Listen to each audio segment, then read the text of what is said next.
ಬೆಳಗಾವಿ ಜಿಲ್ಲೆ ಬೈಲಹೊಂಗಲ ತಾಲೂಕಿನ ಹಣ್ಣಿಕೇರಿ ಗ್ರಾಮದಲ್ಲಿ ಜಾತ್ರೆ ವೇಳೆ ಭೀಕರ ಕೊಲೆ ನಡೆದಿದೆ.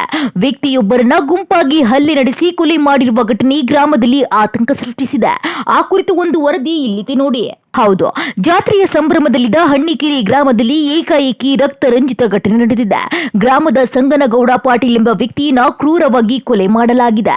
ಮೃತ ಸಂಗನಗೌಡ ಕಳೆದ ಕೆಲವು ವರ್ಷಗಳಿಂದ ಎರಡು ಕುಟುಂಬಗಳ ಮಧ್ಯೆ ನಡೆಯುತ್ತಿದ್ದ ವೈಷಮ್ಯದ ಕೇಂದ್ರ ಬಿಂದುವಾಗಿದ್ರು. ಜಾತ್ರೆ ಸಂದರ್ಭದಲ್ಲಿ ರಾಜಕೀಯ ವಿರೋಧಿಗಳ ಮನೆ ಮುಂದೆ ಕುಣಿಯುತ್ತಿದ್ದ ಸಂಗನಗೌಡನಿಗೆ ಮುಂದೆ ಹೋಗು ಎಂದು ಆರೋಪಿಗಳು ಎಚ್ಚರಿಕೆ ನೀಡಿದ್ದಾರೆ. ಇದರಿಂದ ಉಂಟಾದ ವಾಗ್ವಾದ ಕ್ಷಣಾರ್ಧದಲ್ಲಿ ಗಂಭೀರವಾಗಿ ಮಾರ್ಪಟ್ಟಿದ್ದು, ಈ ವೇಳೆ ಆರೋಪಿಗಳು ಪೂರ್ವ ಸಿದ್ಧತೆಯೊಂದಿಗೆ ದಾಳಿ ನಡೆಸಿದ್ದಾರೆ.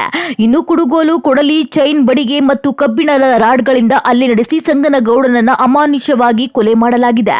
ಗಂಭೀರವಾಗಿ ಗಾಯಗೊಂಡ ಸಂಗನಗೌಡನನ್ನ ಜಿಲ್ಲಾ ಆಸ್ಪತ್ರೆ ಕರೆದೊಯ್ಯುವ ಮಾರ್ಗದಲ್ಲಿ ಆತ ಸಾವನ್ನಪ್ಪಿದ್ದಾನೆ. ಇನ್ನು ಈ ಸಂಬಂಧ ನೇಸರ ಪೊಲೀಸ್ ಠಾಣಾ ವ್ಯಾಪ್ತಿಯಲ್ಲಿ ಪ್ರಕರಣ ದಾಖಲಾಗಿದ್ದು, ಪೊಲೀಸರು ತಕ್ಷಣ ಕಾರ್ಯಾಚರಣೆ ನಡೆಸಿ 8 ಜನ ಆರೋಪಿಗಳನ್ನ ಬಂಧಿಸಿದ್ದಾರೆ. ಇನ್ನು ಘಟನಾ ಸ್ಥಳಕ್ಕೆ ಪೊಲೀಸರು ಭೇಟಿ ನೀಡಿ ಪರಿಶೀಲನೆ ನಡೆಸಿದ್ರು. ಹೆಚ್ಚಿನ ತನಿಖೆಯನ್ನ ಮುಂದುವರೆಸಿದ್ದಾರೆ.